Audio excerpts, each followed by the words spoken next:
본 방송에서 제공하는 투자 정보는 투자 판단에 대한 조언입니다. 방송에서 제공하는 주식의 가치, 가격 상승 및 하락에 대해서는 방송사에서 보장하지 않습니다.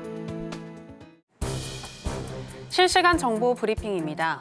닐 카시카리 미니애폴리스 연방은행 총재는 현지 시간 16일 CBS 방송에 출연해 금리 인하를 위해선 물가 상승률이 2%로 둔화되고 있다는 추가 증거를 봐야 하며 연준이 올해 금리를 1회 12월에 내릴 것이라는 시장 전망에 대해서 합리적인 예상이라고 말했습니다.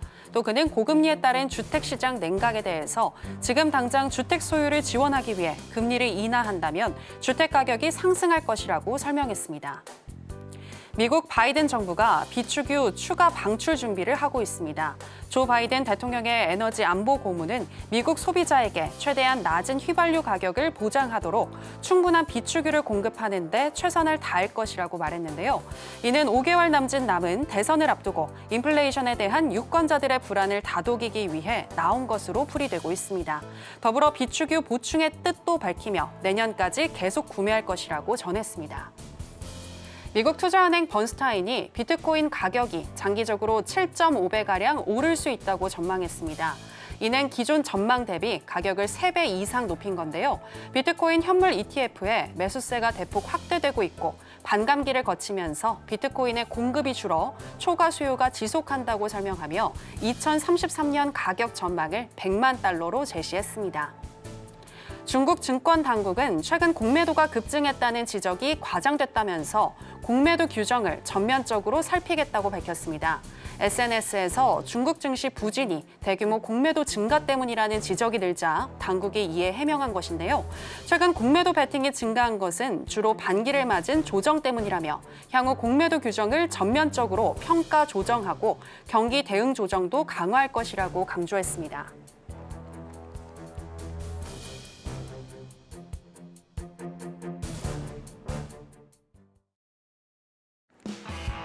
지금은 해선시대, 여러분 안녕하세요. 해외 선물 시장을 가장 빠르게 알려드리는 시간 해선시대 정유연입니다. 또 새로운 한 주가 시작이 됐습니다. 지난주에 미국 시장 같은 경우에는 인플레이션 둔화 흐름이 포착이 되면서 10년물 미국채 금리가 4.2%까지 하락을 했고요. 또 나스닥 선물 시장 계속해서 또 최고치를 경신하는 흐름 보여줬습니다. 이런 가운데 이번 주에는 하우머치 롱걸, 이러한 상승이 얼마나 더 지속될 것인가, 이 지속성이 바로 키워드가 될 전망입니다. 이번 주에는 계속해서 연준 위원들의 발언이 예정이 되어 있고요. 또 유럽발 총선 불확실성에 대한 그런 경계감도 있는 모습이고, 또 미국 증시, 또 지금 거품에 대한 이야기도 나오고 있는데, 또 계속해서 미국 증시는 그래도 상승을 해줄 수 있을지 귀추가 주목되고 있습니다. 어떤 상황이든 저희 해선시대가 발빠르게 또 대응법 알려드릴 테니까요. 이번 주 한 주도 저희 해선시대와 함께 하시면서 발빠른 전략 알아보시기 바랍니다. 일단 오늘 미국의 주요 3대 지수 하락을 하면서 출발했습니다. 그럼 본격적인 시작 전에 주요 경제지표 일정부터 만나보고 오시죠. 네, 주요 경제지표 일정 확인해 보시겠습니다. 중국 국가통계국은 5월 산업 생산이 전년 대비 5.6% 상승하며 예측치와 이전치를 하회했다고 밝혔습니다. 다만 제조업 생산은 전체 생산보다 높은 6%를 달성했습니다. 한편 소매 판매 상승률은 서프라이즈에 가까운 3.7%로 중국 정부의 이구 환신 소비 확대 정책이 효과를 내고 있다는 분석이 나왔습니다. 유로존의 올해 1분기 임금 상승률이 5.3%를 기록하면서 지난해 4분기 대비 2.1%포인트 높아졌습니다. 뉴욕주의 일반적인 기업 경기 수준을 평가한 엠파이어 스테이트 제조업 지수는 경기의 상승과 하락의 기준선인 0보다 낮은 마이너스 6을 기록했지만 전월 수치인 마이너스 15.6과 비교했을 땐 크게 개선됐습니다. 내일 18시에는 유로존의 5월 소비자 물가 지수가 발표될 예정입니다.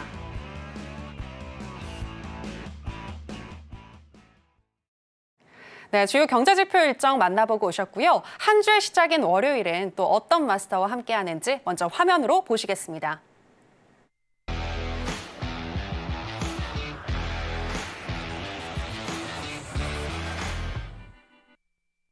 네, 해외 선물계의 일타 강사 선견 마스터 나오셨습니다. 마스터님 안녕하세요. 네, 안녕하세요. 네, 시청자 여러분들께도 인사 부탁드리겠습니다. 네. 시청자 여러분 안녕하십니까? 성견 선생입니다. 주말간 편안히 잘 지내셨는지 모르겠습니다. 저번 주에 이어서 이번 주 같은 경우에도 굉장히 큰 이슈들은 지금 없고요. 일단은 굉장히 큰 지표들도 없습니다. 시장은 굉장히 잔잔하게 조금 흘러갈 것이라고 일단 이번 주에 예상이 되는데요. 이번 주 그래서 기본적 분석 그리고 기술적 분석까지 다양하게 분석들 가지고 왔습니다. 잠시 후에 뵙도록 하겠습니다. 네, 말씀해 주신 것처럼 이번 주에 뭐 CPI나 PC의 발표와 같은 정말 큰 이슈는 없는데요. 특히나 또 19일에는 미국의 공휴일이 또 예정이 되어 있죠. 하지만 이렇게 잔잔하게 흘러갈 것으로 예상되는 한 주인 만큼 또 다가올 다음 주, 다다음 주를 준비하면서 여러분들 열심히 공부하시는 거 중요한데요. 성견 마스터님이 그런 여러분들을 위해서 또 무료 공개 방송을 준비해주고 계십니다. 바로 내일 오전과 오후 두 차례에 걸쳐서 여러분들과 가까이에서 또 해외 선물 어떻게 우리가 봐야 하고 어떤 대응법을 가져가야 하는지 알려주신다고 하니까요. 지금 하단에 나가고 있는 정보 참고해 주시기 바랍니다. 자, 그럼 이제 해선시대 본격적으로 시작해 보겠습니다. 먼저 나스닥 선물 차트 시세부터 이슈 체크해 보겠습니다.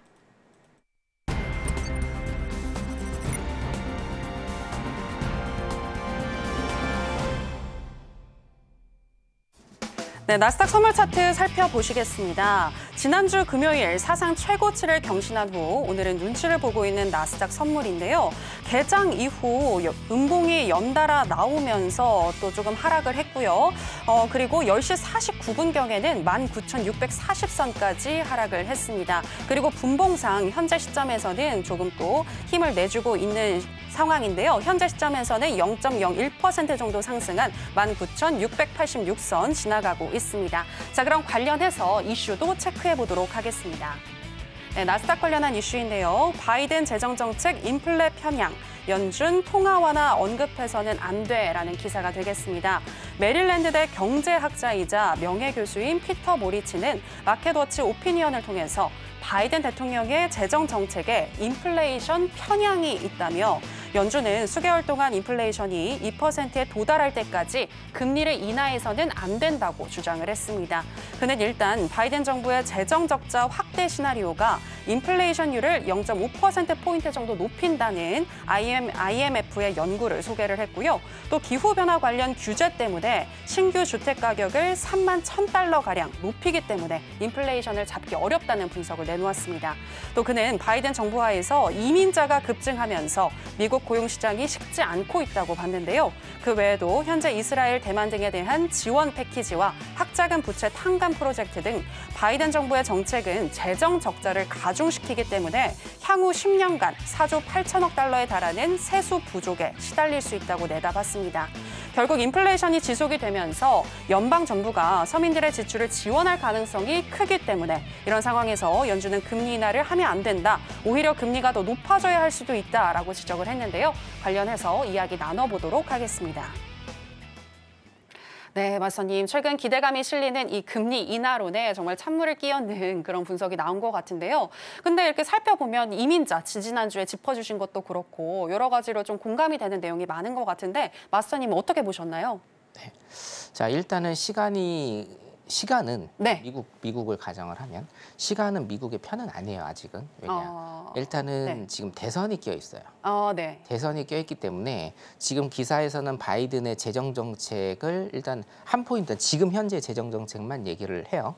자, 바이든은 재정 정책을 확대 재정 정책을 필 수밖에 없는 상황이죠. 네. 왜냐하면 지금 정권을 잡고 있기 때문에 당연히 시장에 돈을 풀어야 됩니다. 시장에 돈을 풀어야 유권자들이 조금은 살기 좋다라는 인식을 가질 거고 그래야 표심이 바이든의 민주당으로 다시 가서 재집권이 되기 때문에 네. 어쩔 수 없이 지금 돈을 풀어야 되는 통화량을 늘려야 되는 이런 현상이 있을 수밖에 없다. 네. 그래서 제가 계속적으로 지금 말씀을 드리고 있는 거죠.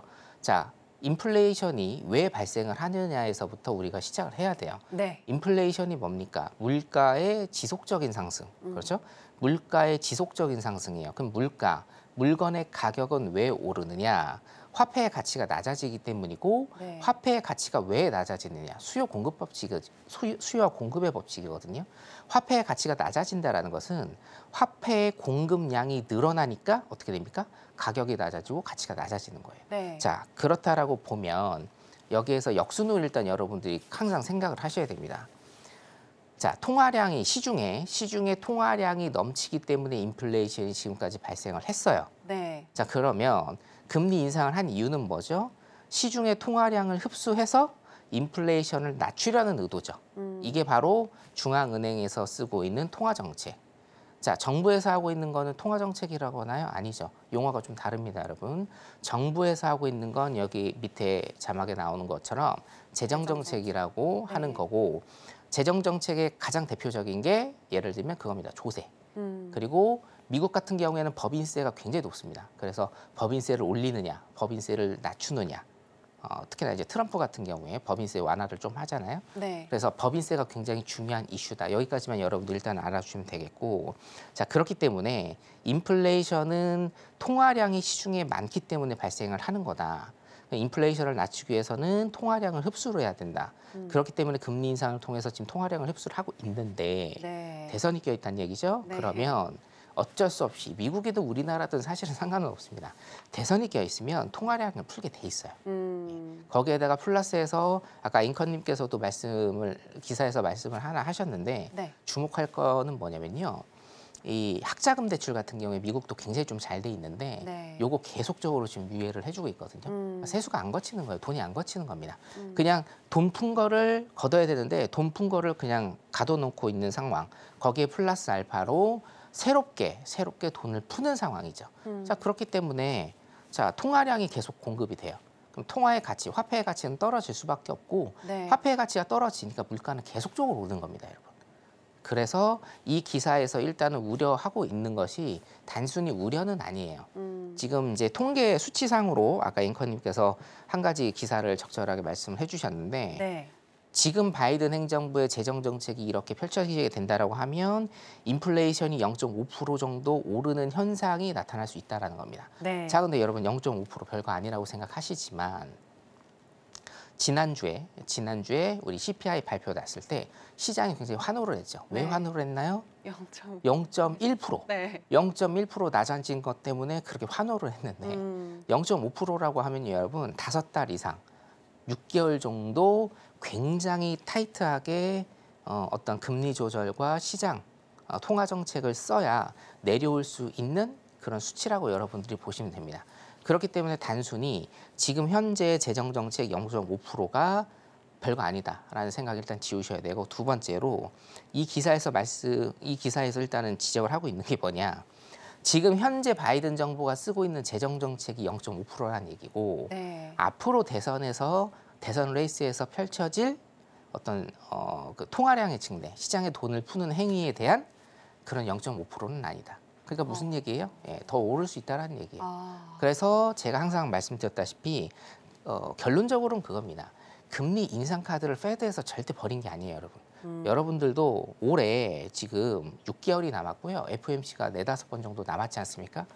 충분히 금리 인상할 수 있는 시기가 온다. 인플레이션이 이렇게 낮춰지지 않고 대선 시즌이 가까워질수록 기대 인플레이션이 높아지기 때문에 충분히 그런 시간 올 수 있다라는 걸 항상 유념해 두시고 시장에 대응을 일단은 하셔야 될 것 같습니다. 기사에 대한 기본적 분석은 일단 여기까지 하도록 하겠습니다. 네, 대선을 앞두고 미국의 통화량 줄이기가 어려워 보인다라고 이야기를 해주셨는데요. 자, 그렇다면 현재 시점에서는 또 어떤 대응법을 가져가야 하는지 바로 나스닥 전략으로 가보도록 하겠습니다. 네, 마스터님 팻말 준비해 주시고요. 하나, 둘, 셋, 빠밤. 관망 사인 주셨습니다. 어떤 걸 보면서 관망해야 될까요, 자, 일단은? 이거는 제가 매크로 시장 분석을 통한 네. 중장기 영역으로 일단 여러분들한테 좀 말씀을 드리고 싶습니다. 어. 월요일 같은 경우에는 큰 그림, 지난주 복귀나 아니면 지금의 큰 그림을 제가 일단은 보여드려야 되기 때문에 관망 사인 일단은 드린 거는 중장기적으로 관망을 좀 하셔라. 조금 더 자세하게 말씀을 드리면요. 당분간은 나스닥에서 큰 재미를 못 보실 수가 있으니 예, 나스닥에서 큰 수익을 못 보실 가능성이 굉장히 높으니 굉장히 조심해서 매매를 하시라는 거를 제가 좀 강조를 드리고 싶어요. 왜 이런 말씀을 드리느냐? 일봉 차트 잠깐 좀 보도록 하겠습니다. 네. 일봉 차트를 일단은 보시면 자, 이게 일봉 차트인데요. 자, 2023년, 2024년 보겠습니다. 2023년부터 한 1년 반 동안 굉장히 가파른 상승 곡선을 일단은 그리고 있습니다. 네. 자, 그런데 제가 항상 강조 드렸다시피 이거 이따가 PDP로 한번 조금 띄워주세요. 매수장에서는요, 여러분, 매수장에서는 그렇게 큰 여러분들이 수익을 내지 못하실 가능성이 굉장히 많다라는 거예요. 자, 매수장과 매도장은 제가 다르다라고 말씀을 드렸습니다. 네. 자, 예를 들면 여기에서 여러분들께서 매수를 타셨어요. 여기까지 일단은 롤오버를 계속적으로 했다라는 가정하에서, 물론 이제 개인들은 못하시지만 롤오버를 계속 했다라는 가정하에서 엄청나게 많은 수익이 나타나야 됩니다. 근데 이런 수익은 없습니다. 왜요? 내가 어떤 매매를 못하거나 이런 게 절대 아니에요, 여러분. 심리적으로 여러분들 여기까지 끌고 오실 수가 없어요. 왜 오실 수가 없냐면, 특히나 매수장은요, 여러분. 자, 여기에서 여기 오르잖아요. 그럼 여러분들이 생각하시는 게 뭐예요? 많이 올랐으니까 떨어지겠지, 조정받겠지를 일단은 생각을 하십니다. 예. 그리고 나서 뭡니까? 여기에서 관망을 하세요. 그리고 나서 뭐예요? 전고점을 탈환하고 또 가네? 아, 그러면 나 여기에서 한번 들어가 볼까? 생각을 하시는데, 여기 또 뭡니까? 눌림 조정이 있죠. 횡보 박스 구간이 있어요. 여기에서 탈출을 합니다. 그 다음에 뭡니까? 전고 라인을 뚫는 거를 보고 또 후회를 하세요. 또 계속 뚫는 거를 보고 관망을 하십니다. 어쩔 수 없지. 근데 여기에서 계속 오를 것 같으니까 여기에서 진입을 해요. 근데 여기에서 뭡니까? 눌림 조정을 줍니다. 여기에서 흔히 얘기하는 뭐예요? 눌림 조정, 털기. 엔트 털기가 여기서 나오는 겁니다. 여기에서 손절합니다. 혹은 버티다가 여기에서 또 손절하세요. 많이 올랐으니까, 여기에서 여기 많이 올랐으니까 내가 잘못 탔구나라고 그렇게 생각을 하시죠. 근데 결론은 뭐예요, 여러분? 결론적으로는 전고점을 탈환하고 전고점 지지받고, 전고점 탈환하고 전고점 지지받고 N자형 상승으로 또 가게 됩니다. 자, 그러면 여기에서 여기까지 1년여의 시간 동안 대부분의 우리 개인 투자자분들은 결론적으로 한 게 없어요. 자, 이게 매수장에서의 심리입니다. 많이 올랐으니까 눌림 조정 받겠지. 많이 올랐으니까 눌림 조정 받겠지. 계속 가네? 내가 한번 진입해 볼까? 근데 꼭 여러분 현물하시는 분들 느끼시죠? 꼭 내가 사면 어때요? 꼭대기입니다. 내가 사면 꼭대기이기 때문에 내가 사면 떨어져요. 여기에서 손절 친다는 얘기예요. 그 다음에 뭡니까? 손절 치기 잘했어라고 스스로 자기 위안하다가 갑자기 위쪽으로 펌핑하고 전고점 탈환하고, 전고점 탈환한 이거 지지받고 또다시 다른 영역으로 가는, 여기에서는 절대로 붙을 수 없는 영역으로 가는, 혹은 여기에서 또 붙습니다. 근데 뭐예요? 내가 사면 뭡니까? 눌림 조정, 손절. 근데 또 뭡니까? 여기에서 V자 반등으로 전고점 탈환하고 지지 라인 형성하고 다시 오르는 이런 모습을 전형적으로, 사실은 선물도 마찬가지고 해외 선물도 마찬가지고 국선 빼고 주식도 전형적인 이런 패턴을 가게 되는 겁니다. 이게 뭡니까? 매수장에서의 심리 싸움이에요. 심리 싸움. 매수장에서의 심리 싸움이 안 되기 때문에 매수장에서는 실질적으로 뭡니까? 큰 수익을 얻기가 어렵다라는 거예요. 자, 그러면 이 상황에 빗대어서 제가 일단은 말씀을 드리면, 심리라고 제가 말씀을 드렸습니다. 심리라고. 1년 반 동안 이렇게 굉장히 가파른 상승을 보이면서 어떤 패턴을 여러분들이 좀 익히셔야 되냐면, 자, 전고점을 탈환하면서 지금 가고 있습니다. 여기에서도 전고점을 탈환하면서 가고 있고, 여기에서 전고점을 탈환하면서 가고 있고요. 여기에서도 전고점을 탈환하면서 가고 있어요. 자, 그럼 뭐가 있습니까? 눌림 조정이 있다. 항상 이 눌림 조정이 있다라는 것을 여러분들이 인지를 하셔야 되고, 캔들의 길이를 보시면 캔들의 길이가 그렇게 높지가 않다. 캔들의 길이가 높지 않다라는 것은 뭡니까? 아래 위로 많이 흔든다라는 거예요. 흔든다. 제가 왜 나스닥 중장기를 계속적인, 사실은 매수 방향 맞습니다. 이게 뭐 매수 차트죠, 여러분. 이게 매도 차트라고 할 수 없죠. 매수 차트인데 제가 큰 재미를 못 보신다라고 말씀을 드리는 건 뭐냐면, 눌림 조정과 흔드는 게 굉장히 심하다. 자, 내가 여기에서 잘 잡았어요. 혹은 내가 여기서 잘 잡았어요. 그러면 사람의 심리가, 개인 투자자들의 심리는 많이 올랐기 때문에 이익 실현을 해야 된다 라는 심리가 한 가지가 붙고요. 두 번째는 뭡니까? 이익 실현을 한 세력이, 이익 실현을 한 주체의 세력이 뭡니까? 아, 많이 올랐으니 이제는 뭐예요? 내릴 것이다 라는 생각에 매도 포지션을 가져갑니다. 매도 포지션을 일부 가져가죠. 그리고 플러스 뭡니까? 원래 아무것도 안 가져 있던 세력들이 뭐예요? 매도 포지션을 가지고 있었는데 매도 포지션에서 뭡니까? 여기에서 매도 포지션을 갖다라고 쳐요. 매도 포지션에서 물리는 거예요. 물리는 거. 그랬다가 이익 실현 못하고 다시 여기서 물리는 겁니다. 이 자리에서. 이 자리에서 그냥 물려버리는 겁니다. 평단가가 여기예요. 그게 뭐예요? 지금 손실 구간이기 때문에 매도를 추가 매도를 하는 거죠. 추가 매도 세력. 플러스 뭡니까? 아무것도 안 하고 있던 세력이, 아무것도 안 하고 있던 세력이 뭐예요? 여기에서 많이 올랐으니 아, 이제 우리 매도 포지션 한번 들어가 볼까? 매도 포지션. 근데 이 매도 포지션은 세력은 뭡니까? 이 매도 포지션 세력하고 다르죠? 이익 실현한 매도 포지션 세력 플러스 뭡니까? 새로운 매도 포지션 세력. 이 세력들이 매수 매도가 붙는 구간입니다. 지금은. 여기도 그랬고요. 전고점 탈환하면서도 그랬고 여기도 마찬가지입니다. 전고점 탈환하면서도 그랬어요.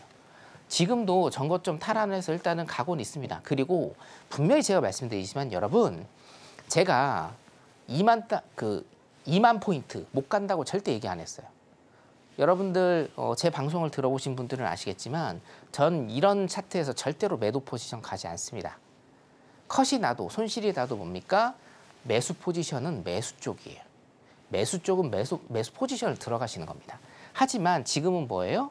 굉장히 많이 오른 상태에서 굉장히 많이 올랐기 때문에 매도 포지션 가져가라는 뜻이 아닙니다, 여러분.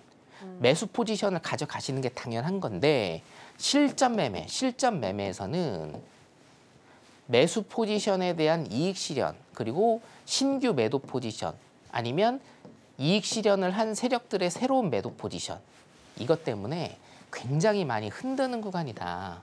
분봉상으로 보면.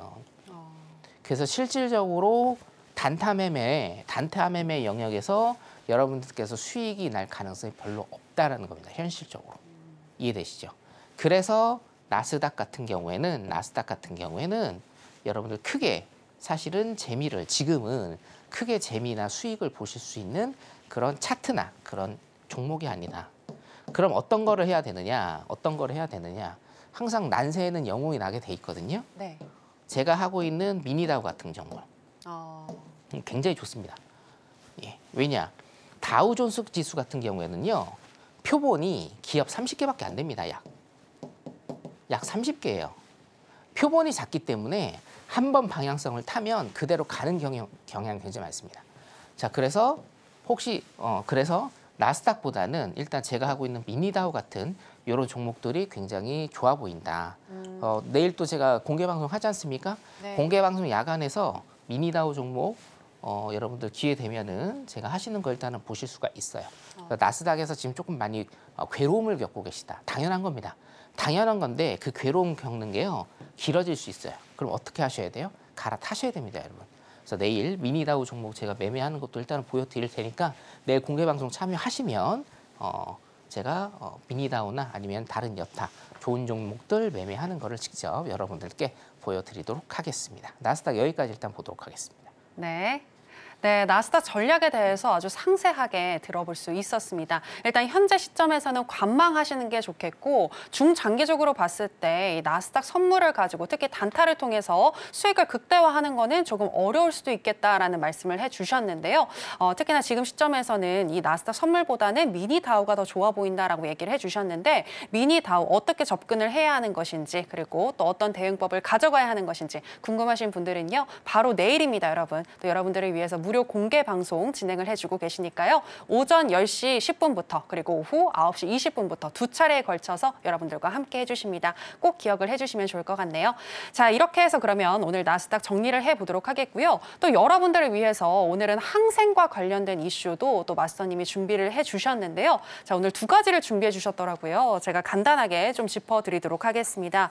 일단은 첫 번째 같은 경우에는 골드만 중국 추가 완화 필요 하반기 지준율 금리 인하 전망이라는 기사가 되겠는데요. 골드만삭스에 따르면 중국 인민은행이 올해 3분기에는 지급 준비율, 그러니까 중앙은행에 의무적으로 적립해야 하는 비율을 25bp 내리고 3, 4분기에는 정책 금리를 10bp 인하할 것으로 내다봤습니다. 그리고 계속해서 두 번째 기사도 보시면은요. 중국 부동산과 관련된 내용인데요. 중국 주택 가격이 가파르게 하락하면서 부동산주가 대폭 현재 하락하고 있다고 합니다. 최근 중국 주택 가격은 통계가 작성된 2011년 이후 가장 가파른 하락세를 보이고 있다고 하고요. 이에 대해서 골드만삭스는 향후 당국이 추가 조치를 꺼내겠지만 장기 불황이 이어질 것 같다라는 전망을 내놓기도 했는데요. 관련해서 또 이야기 나눠보도록 하겠습니다. 마스터님, 앞서서 이 나스닥 선물 조금 중장기적으로는 크게 수익 내는 거 어려울 것 같다라는 얘기를 하셨는데 그렇다면 항생은 어떨까요? 항생 같은 경우는 제가 두 가지로 일단은 좀 나눠드릴 수가 있겠는데요. 네네. 조금 이따가 PDP 다시 보면서 좀 설명을 드리겠습니다. 네네. 단타 같은 경우에는 수익이 굉장히 좋습니다. 그래서 단타는 일단은 저한테 맡기시면 되고 네. 내일 또 오전 10시 10분부터 제가 무료 공개 방송 하잖아요. 네네. 그래서 항생 단타 전략 어떻게 하는지 일단 좀 보여드릴 거니까 네. 항생 하시는 분들, 시청자분들 중에서 항생 매매 하시는 분들은 필히 내일 오전 매매 오전 방송 일단 필히 조금 참석을 해주시면 네. 항생을 어떤 내가 길이 보이지 않는다라고 생각하시는 분들이 있을 수 있어요. 네. 제가 일단 길을 좀 보여드리도록 하겠습니다. 네. 자, 항생은 기본적 분석을 제가 일단 해드릴 건데 네. 자, 화면 보면서 일단은 조금 하도록 하겠습니다. 네. 오랜만에 제가 일단 항생을 해드리는데요. 처음 보시는 분들은 저 커리어를 잘 모르실 건데 네. 항생은 일단은 제 주종목입니다. 그리고 제가 항상 이제 주말 특강을 어저께도 했거든요. 일요일날 주말 특강을 했는데 여러분 항생을 하시면 성견 선생의 경제공작회의, 중국 경제공작회의입니다. 이게 플레임이 중국 경제공작회의라는 게 있고요. 네. 이게 매년 12월에 개최를 합니다. 중국에서. 중국 경제공작회의라는 게 있고 매년 12월에 일단은 개최를 해요. 이게 뭐냐면 우리나라도 이제 이거 하거든요. 거의 전 세계에서 다 하는 건데 한 해를 반성하고요. 한 해의 경제 상황, 한 해의 경제 상황을 복기를 하고 그 다음 해에 어떤 철학을 가지고 경제 정책을 펼칠지에 대해서 회의를 하는 게 관례입니다. 우리나라도 있습니다. 우리나라 하거든요. 근데 중국은요, 중국 경제공작 회의라는 이름으로 일단 요거를 하고 있어요. 성견 선생 방송을 일단 보시면 제가 대한민국 최초입니다. 해외 선물 전문가 중에 최초로 2019년도부터 중국 경제공작 회의를 매년 제가 일단은 말씀을 드립니다. 매년 말씀을 드려요. 근데 여기서 왜 제가 이거를 계속 말씀을 드리냐면 지금 굉장히 중요하고 이 경제공작 회의를 한번 들어보시면 지금 중국의 상황 그리고 항생 같은 경우에는 홍콩은요, 여러분, 이거는 정치적인 발언이 아닙니다. 경제상으로는 그냥 소중국이라고 보시면 돼요. 경제상으로는 소중국. 그래서 항생 하시는 분들은 중국의 경제 상황 그리고 중국의 경제 정책에 굉장히 민감하게 일단은 반응을 하셔야 돼요. 자, 월봉 차트인데 제가 2019년 경제공작 회의를 여러분들한테 설명을 드리고 강의를 하면서 계속적으로 강조를 해드린 부분이 있습니다. 항생, 중국 시장 그리고 홍콩 시장은 밑으로 떨어질 수밖에 없다라는 거예요. 무조건 밑으로 떨어질 수밖에 없다라는 겁니다. 자, 여기 보시면 2021년, 제가 2019년도부터 계속 말씀드렸거든요. 2019년, 2021년을 기점으로 뭡니까? 계속적으로 지금 떨어지고 있는 거예요. 이게 여러분 일봉이 아니에요. 월봉입니다. 월봉입니다. 그래서 맨 왼쪽에 보시면 이게 2011년입니다. 여러분, 2011년. 자, 2011년 가격이에요. 쭉 그어볼까요? 어떻게 됐습니까? 2022년에 2011년 하단부를 찍었어요. 그리고 뭡니까? 24년 초에도 하단부 찍고 지금 쌍바닥 형성하고 일단 반등하고 있는 겁니다. 쌍바닥을 형성하고 자 기술적 분석으로 쌍바닥을 형성하고 반등 일단은 주고 있습니다. 근데 이 반등이 어떻게 돼요, 여러분? 자 중국이 지금 굉장히 많은 투자를 한다라고 해서 4월부터 좀 많이 올랐거든요. 네. 그래도 뭡니까? 월봉으로 볼까요? 그래도 얼마 안 돼요. 그죠? 얼마 안 됩니다. 이 현상이 왜 이렇게 됐느냐? 그리고 앞으로 그러면 차트의 모양은 어떻게 갈 것이냐? V자 반등으로 오를 것이냐? 왜냐면 중국이 기사에서 보세요. 자, 지준율 인하입니다. 지준율 인하. 그리고 아까 그 금리 인하라고 했죠? 기준금리를 인하해야 된다. 기준금리 인하해야 된다. 자, 지준율이라는 건 뭐예요, 여러분? 자, 중앙은행이 있습니다. 중앙은행이 있고 시중은행이 있죠. 그러면 시중은행은 파산에 대비해서 중앙은행에 일정 금액을 예치를 해야 되는데 예를 들겠습니다. 이게 국가마다 다르니까 5%를 예치를 한다라고 쳐요. 그러면 시중은행은 자기 금액의 95%를 가지고 있는 거고 이 95%를 어디로 분산을 시켜요? 가계와 기업에 분산을 시켜서 돈을 돌리는 겁니다. 이해되시죠? 네. 그리고 뭡니까? 5%만 중앙은행에 주는 거예요. 근데 지준율을 인하한다라는 건 무슨 얘기예요? 5%였던 지준율을 예를 들면 3%로 낮춘다. 그럼 은행은 몇 프로를 가지고 있어요? 97%를 가지고 있는 거예요. 자기 돈을. 네. 그럼 97%를 뭡니까? 가계와 기업, 시장에 뿌리는 거죠. 유동성이 그렇죠. 예, 맞습니다. 유동성, 통화량 공급을 더 많이 하니까 통화량 공급을 언제 많이 합니까, 여러분? 경기를 부양시킬 때. 그렇죠, 빙고. 경기 부양책입니다. 이거 같은 경우에는요, 여러분, 지준율 같은 경우에는 이제 이론 공부를 여러분들이 조금만 하시면 돼요. 제 방송은 그냥 몇 번 돌려보시면 되거든요. 지준율 같은 경우에는요, 자, 중앙은행에서 하는 대표적인 통화 정책입니다. 통화 정책. 여러분들 금리 인상 지금 하고 있잖아요. 금리 인상뿐만이 아니고 지준율을 바꾸는 것도요. 시장에 유동성을 공급하느냐, 시장에 있는 유동성을 빨아들이느냐를 결정하는 굉장히 중요한 그리고 중앙은행에서 많이 써먹는 뭡니까? 대표적인 통화 정책이에요. 그러니까 첫 번째, 중국이 지금 지준율을 낮추는 거예요. 두 번째, 금리를 인하합니다. 여러분들 미국이 금리 인상을 지금 2년 동안 하고 있기 때문에 잘 아시죠? 금리를 인하하면 뭡니까? 돈을 많이 갖다 쓰죠. 이자가 싸니까. 그래서 뭐예요? 통화량이 증대되는 거. 지준율도 통화량이 증대되는 거. 이 두 가지를 하는 이유는 뭐예요? 목표가 뭡니까? 목표. 왜 해요? 경기를 그렇죠. 부양. 앵커님 오늘 100%예요. 네. 그죠? 네. 네. 경기를 부양하려는 목적이에요. 그러면 왜 여기서 중요하죠. 왜 중국은 경기를 부양하려고 할까? 답은 간단합니다. 경기가 안 좋기 때문이에요. 자, 그럼 여기에서 또 물고 물리죠. 왜 경기가 안 좋을까? 이겁니다. 여기는요. 2020년과 2021년 제가 강의를 했던 중국 경제공작 회의 그 내용 안에 모든 100%의 답이 다 들어 있습니다. 제가 여러분들께 질문 하나 하겠습니다. 알리바바 회장이 마윈이죠. 뭐 하고 있나요? 지금요? 네, 뭐 하고 있습니까, 여러분? 소식 아시는 분 있습니까? 없습니다. 중국 최대 기업인 마윈 회장이 지금 뭐를 하고 있는지, 알리바바가 지금 어떻게 되는지 아시는 분 별로 없을 거예요. 왜 그럴까요? 여기에 답이 있습니다. 이 답의 해답은요, 바로 기업 규제입니다. 기업 규제.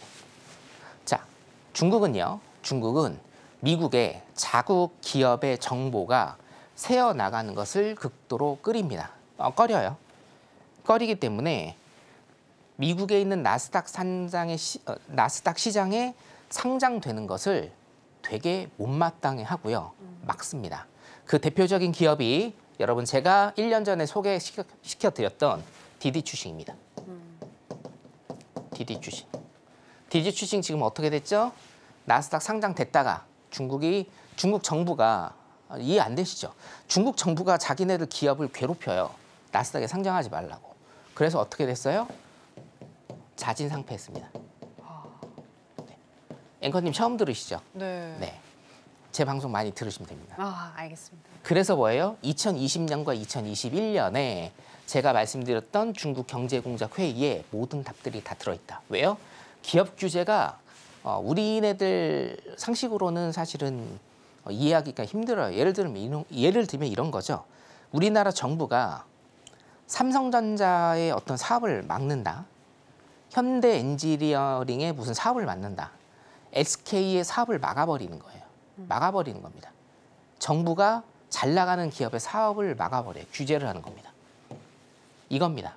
결론은 이거거든요. 큰 프레임은 이거예요. 그렇기 때문에 중국과 연결된 기업들, 중국 자국의 기업들은 세계로 뻗어나가지를 못해요. 중국 안에서 뭡니까? 그냥 녹아버리는 현상이 최근 2019년도부터 일어났던 현상이고, 그런 기업 규제에 대한 현상이 풀리지 않은 채로 중국은 지금 경기 부양책을 뭐를 쓰고 있느냐? 통화 정책을 쓰고 있어요. 통화 정책. 어떤 통화 정책을 쓰고 있습니까? 여기에서 제가 말씀드린 첫 번째, 기업의 대출 금리를 낮춰주고, 그죠? 두 번째, 기사에서 말씀드렸다시피 지준율을 낮추고요. 그리고 세 번째 뭡니까? 중국의 중앙은행, 인민은행입니다. 인민은행의 기준금리를 낮추는. 자, 여러분 보세요. 중앙은행이 통화정책을 이렇게 굉장히 다양하고 많이 써요. 경기 부양을 위해서. 근데 지금 소중국이라고 하는 항생 지수는 어떻게 돼요?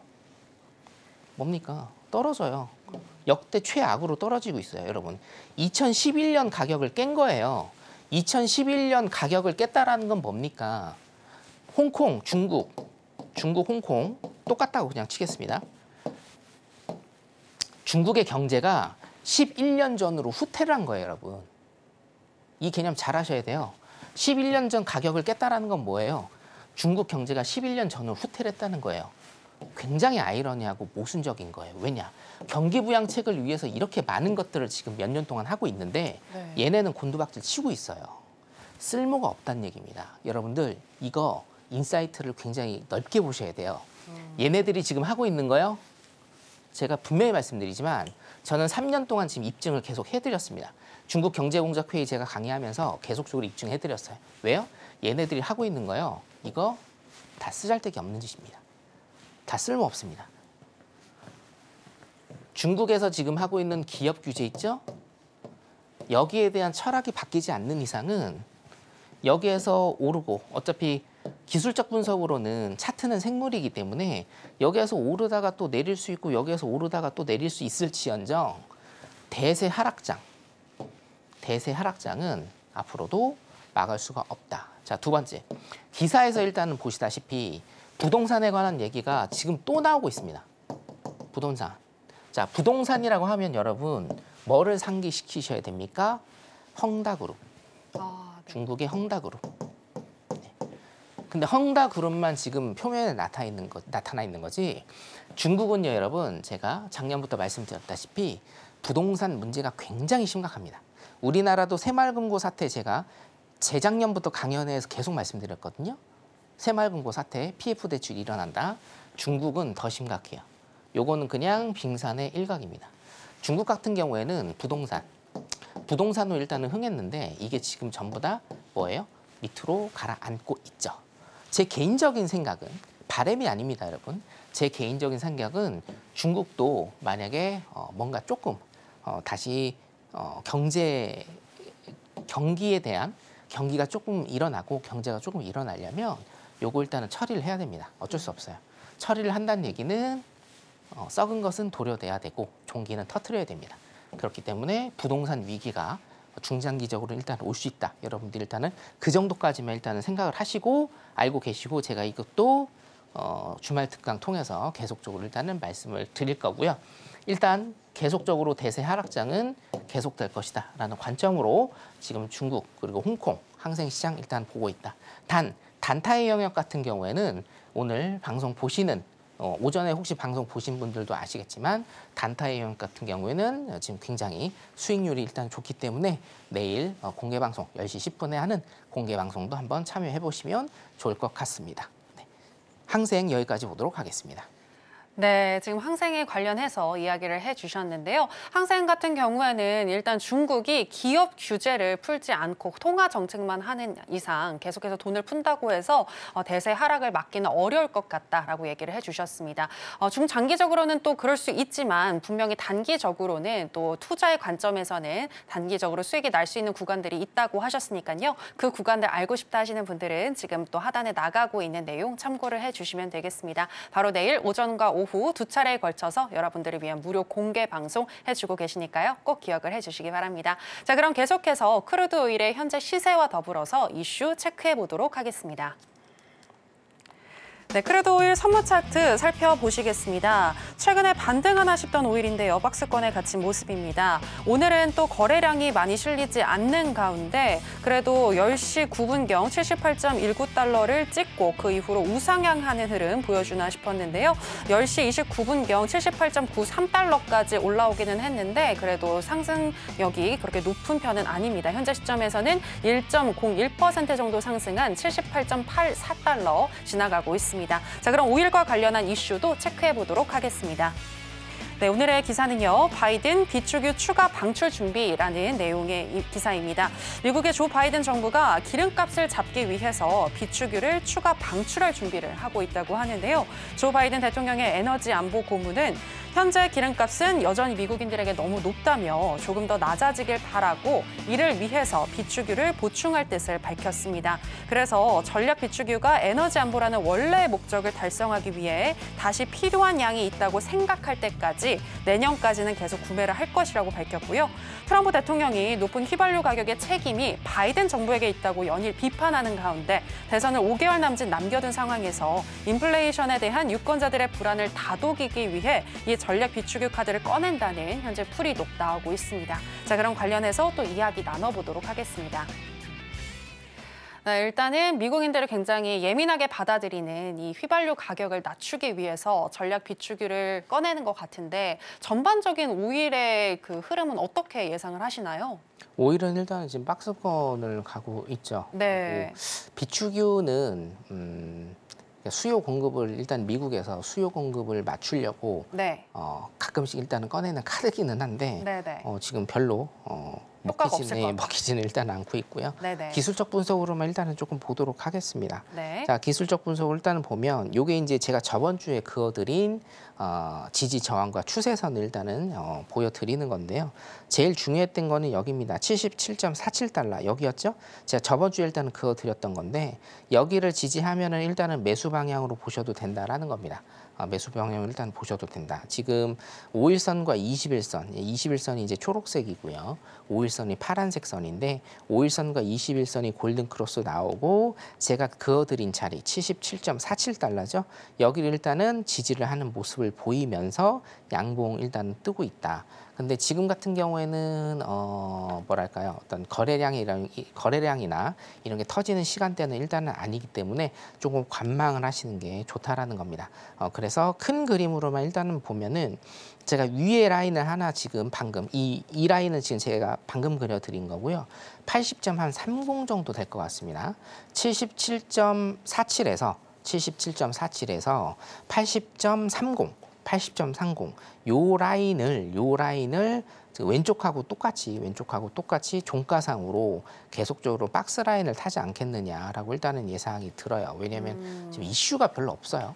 전쟁도 지금 조금 분위기가 좀 오래됐고 네. 큰 무슨 이슈가 없습니다. 그 금리 인상 시기에는 어떤 이제 중국의 수요 그리고 미국의 경기 침체에 의해서 수요와 공급이 왔다 갔다 거리면서 오일 가격이 변동이 크게 되는 이런 모습이 일단은 보였다라고 하면 지금 같은 경우에는 크게 여러분들 이슈가 없습니다. 또 이스라엘 그리고 러시아 우크라이나 전쟁 이슈도 지금 좀 많이 죽은 상태이기 때문에 네. 어떤 이슈를 가지고 오느냐, 어떤 이슈가 터져야 이제 여기에서 이 박스라인을 뚫고 왔다 갔다 하는 모습을 일단은 그릴 건데 제가 보기에는 아직 이슈는 터지지 않았고 이슈가 터진다라고 하면 여기에서 조금 볼 자리가 생길 거다. 단 77.47에서 80.30 77.47에서 80.30 요 자리에서 어떻게 좀 흔들기가 나타나지 않겠느냐 일단 이렇게 보이고요. 네네. 분봉상으로 일단은 보면 네. 오늘은 지금 이제 다 지났죠. 지금 매매하실 시간은 일단은 다 지났는데 제가 이것만 일단은 조금 잠깐 짚어드리도록 할게요. 연필을 일단 짚어드리면 네. 항상 차트는 수렴과 발산으로 일단은 이어집니다. 수렴과 일단은 발산으로 이루어지고 여기 보시면 여기에서 일단은 수렴을 했고요. 오전에 수렴을 했고 발산을 일단은 한번 하고 그렇죠? 여기에도 역 V자 반등으로 발산 일단은 일어났다. 여기에서 발산 한번 했고 자, 한번 다시 지우고 다시 제가 그려드릴게요. 여기에서 잠시만요. 네, 연필. 네. 여기에서 일단은 발산이 일단 일어났고 여기에서도 일단 발산이 일어났고 그죠? 여기에서 조금 횡복기 보이다가 다시 한번 일단 발산이 일어났습니다. 자, 그래서 차트는 항상 수렴과 발산으로 이루어진다라고 여러분들이 보시면 돼요. 수렴 구간, 발산 구간, 수렴 구간 이렇게 수렴과 발산으로 일단 이어지기 때문에 여기에서 지금 현재는 위쪽으로 일단은 발산이 일어났어요. 위쪽으로 발산이 일어났다는 겁니까? 여기에서 수렴을 할 가능성이 굉장히 높다. 물론 여기에서 쭉 밑으로 내려가면서 역부익자 반등으로 발산이 또 일어날 수는 있으나 이거보다는 수렴을 줬기 때문에 쉬어가는 구간이다. 그럼 지금 시간상으로 여러분들께서 취침도 하셔야 되는 시간입니다. 지금은. 자, 그렇기 때문에 5일 같은 경우에는 오늘 일단 매매는 스킵을 하시는 게 좋을 것 같고요. 네. 내일 또 우리가 또 기회가 있지 않습니까? 그래서 네네. 발산의 영역에서 여러분들이 항상 매매를 하시는 이런 습관을 기르시기 바라겠습니다. 그럼 내일은 발산을 할까요? 내일? 당연하죠. 네. 어쨌든 발산과 수렴은, 수렴이 계속 그럼요. 이어지니까. 예, 발산은 하루에도 몇 번 나오고요. 이 구간만 여러분들께서 딱딱 집어서 매매하시는 그런 습관을 기르시면 될 것 같습니다. 5일 여기까지 보도록 하겠습니다.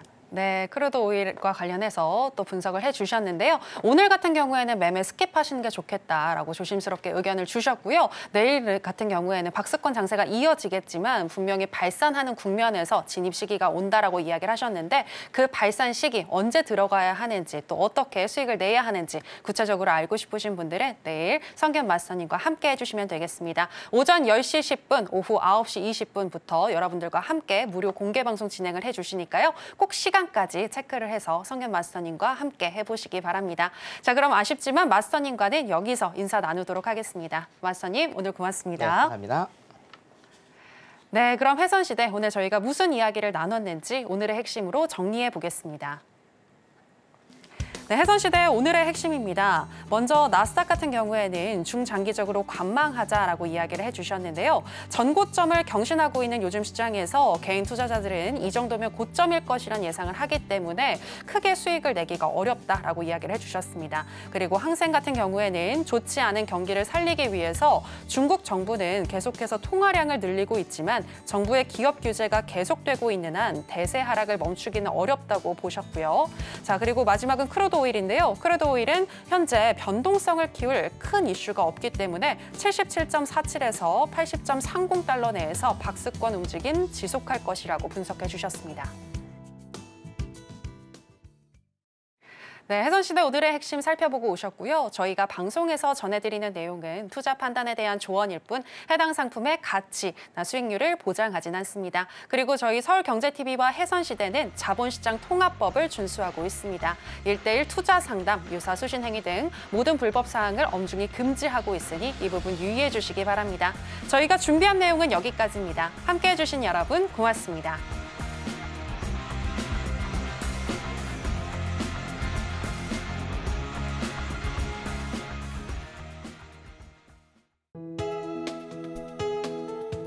본 방송에서 제공하는 투자 정보는 투자 판단에 대한 조언입니다. 방송에서 제공하는 주식의 가치, 가격 상승 및 하락에 대해서는 방송사에서 보장하지 않습니다.